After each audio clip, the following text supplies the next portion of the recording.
Una persecución luminosa, con el padre Rodrigo Miranda, sacerdote misionero del Instituto del Verbo Encarnado.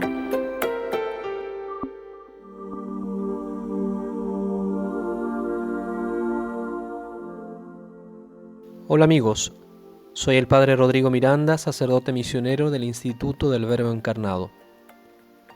Los cristianos de Siria tienen un pasado emblemático. Son los descendientes de los primeros discípulos del Señor, como nos dice la Escritura. En Antioquía, es decir, Siria, fue donde por primera vez los discípulos recibieron el nombre de cristianos. Ellos también son los testigos de la conversión de Saulo, aquel que en el pasado asesinaba a cristianos en nombre de Dios, pero que después cambió radicalmente debido a la gracia que le dio Jesús a quien perseguía cruel y violentamente. Pasó de Saulo a Pablo por una vocación que lo iluminó desde lo alto.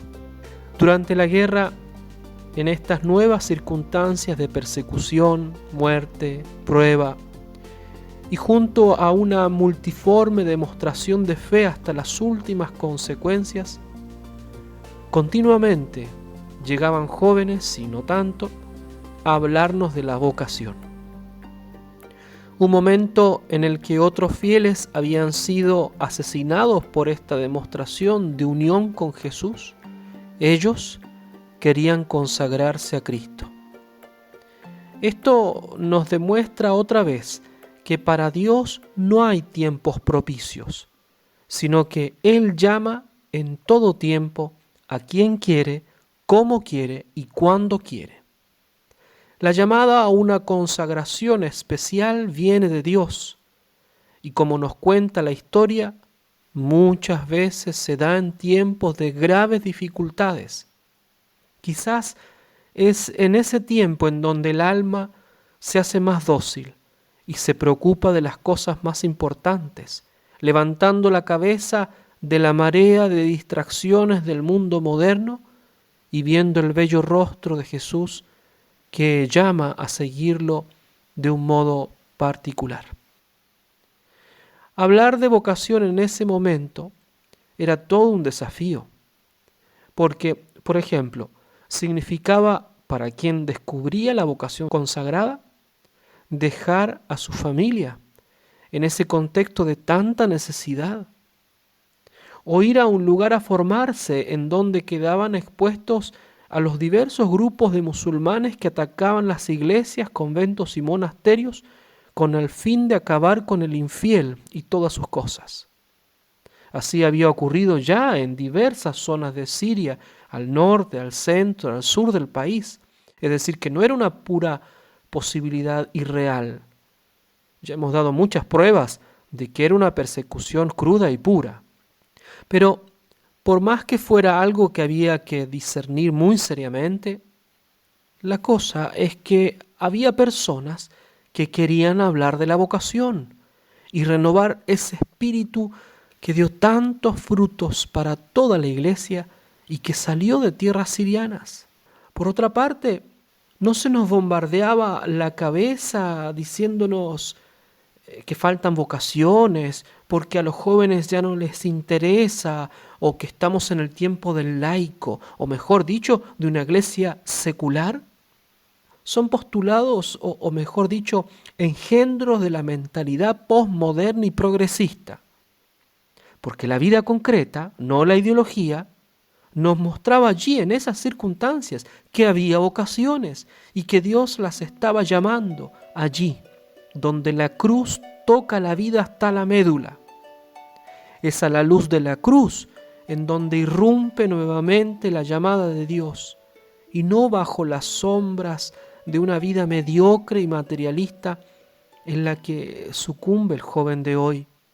Allí no hay vocaciones porque no hay sentido de Dios.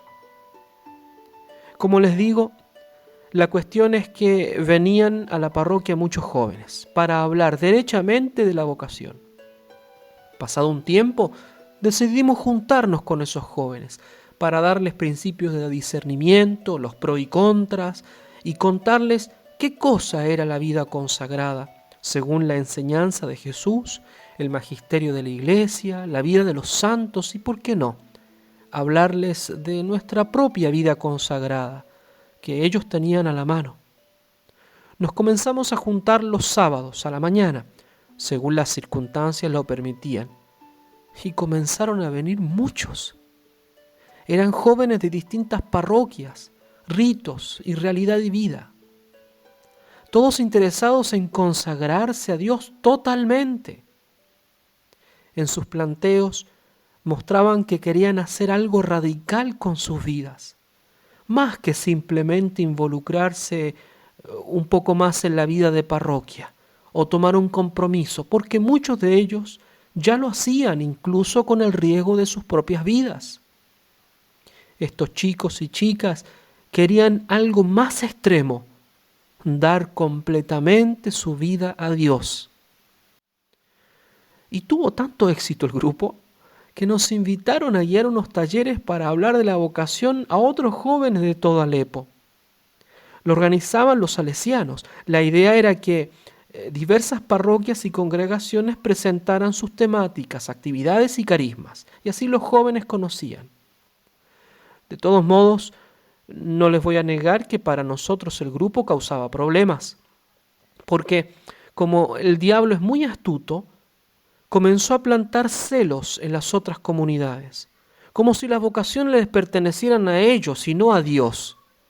Pero ante la demanda, nos decidimos igualmente juntarnos, dando espacio de absoluta libertad para las preguntas, pero también para las decisiones.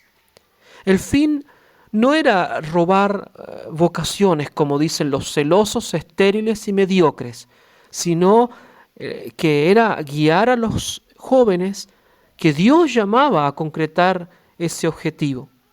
Por otra parte, los jóvenes eran quienes nos decían que no habían encontrado las respuestas a su deseo de consagrarse a Dios y una guía oportuna.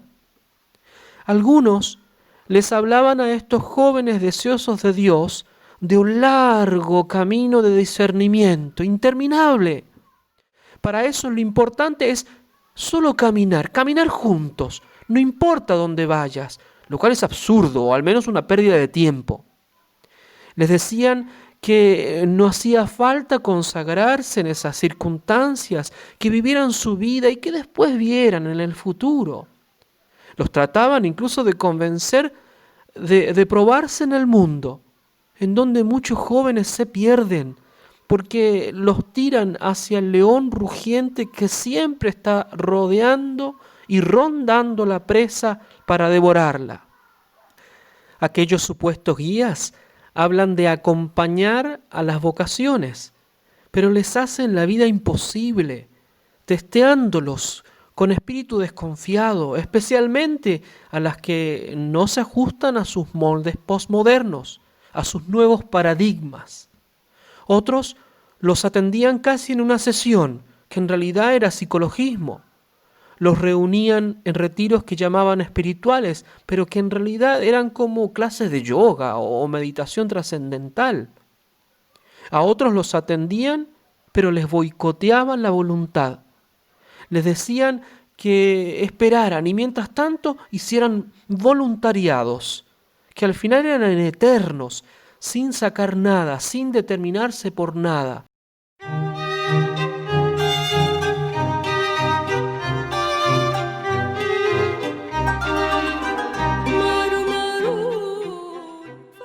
Producían entonces jóvenes jalea, sin fuerzas para nada, movidos de un lado para otro, activismo, pero jamás decididos en hacer algo concreto en sus vidas. Estos profesionales del discernimiento los condenaban a años de jornadas vocacionales que terminaban en nada. Se juntaban en grupos de acompañamiento para hacerlos vivir una experiencia, como le dicen ahora, una llamada tipo años 60 a la revolución de las flores, que en realidad es una vida de payasos, de reuniones melosas con dinámicas infantiles, con curas que no parecen curas, con monjas que no parecen monjas, que son más bien adolescentes retardarios, solteronas amargadas o viejas que se creen jóvenes. Entendámoslo bien, eso no atrae a nadie. Es más, espanta las vocaciones. Les insistían en que Dios no tiene una vocación determinada para cada uno, sino que va haciendo un camino. Pero esto es contrario a la palabra de Dios, como lo ejemplifican los casos de los profetas como el joven Jeremías o los apóstoles, o el mismísimo San Pablo, con quien tanto se identificaban los jóvenes de Siria. Si fuera como ellos dicen, que Dios no tiene una vocación para cada uno, sería un Dios de la improvisación, de la ocasión, que no es ni omnipotente, ni omnisciente, ni providente. Cuando uno propone la vocación, los progresistas dicen que es imponer o hacer proselitismo, que es el fantasma a quien le temen, los pusilánimes que no se atreven a arriesgar en la aventura misionera. Para estos, el gran número de vocaciones que atraen, por ejemplo, las nuevas congregaciones son una amenaza.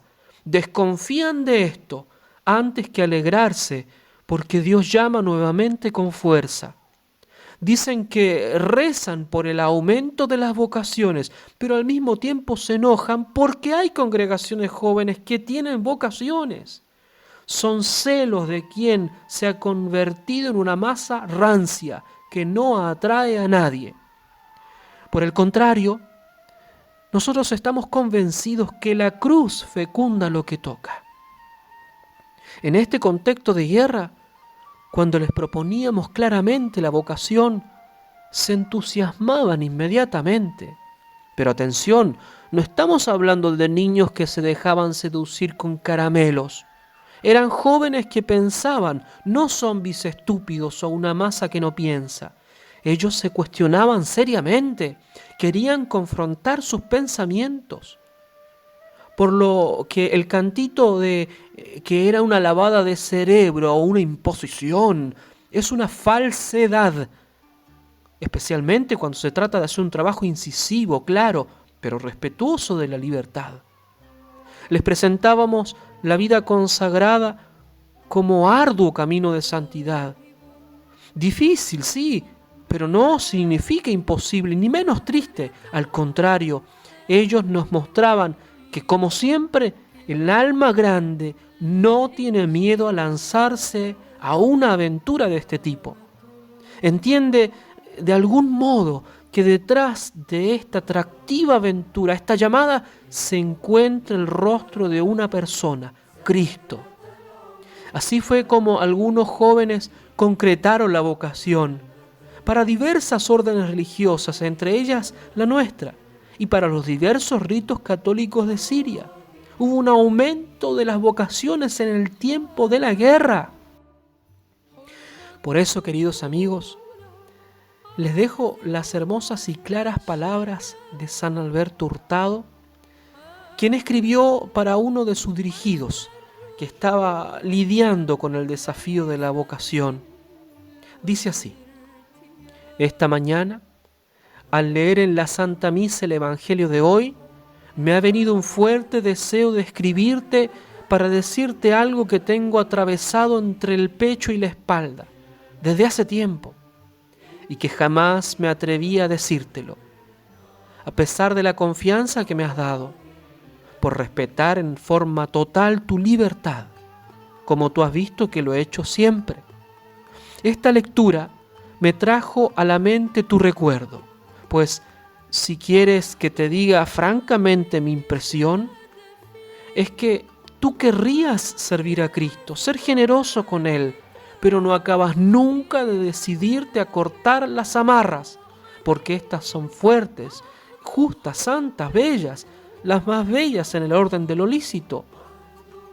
Muchas veces he pensado que tu inconsciente lucha muy fuertemente contra el llamamiento del Señor que te dice hoy y tú le dices mañana.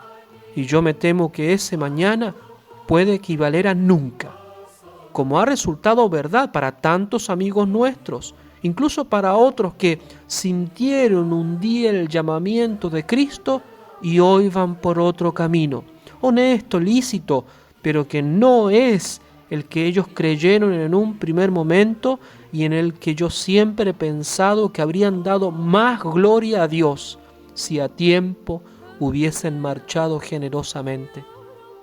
Después, los oídos se endurecen, los ojos no tienen la finura para percibir y llega uno a creerse no llamado. Te pido que delante de nuestro Señor, ante su cruz, pienses si eres sincero con Él al esperar aún más, o si no sería mejor afrontar la dificultad en la forma más valiente que sea posible. Fijarte una fecha, hablar con tus padres, quemar las naves, echarte al agua, esto es, en los brazos de Cristo, para trabajar por su gloria y por la salvación de las almas. Quizás el Señor espera para bendecir a otras vocaciones en germen en tu sacrificio. No dudes en hacer en cada momento, hoy mismo, lo que creas delante de Dios que debas hacer. El mañana es muy peligroso. Ruega a Jesús que yo también no ponga obstáculos a sus designios sobre mí mismo. Afectísimo amigo y hermano en Cristo, se despide Alberto Hurtado Cruchaga. Que Dios los bendiga mucho.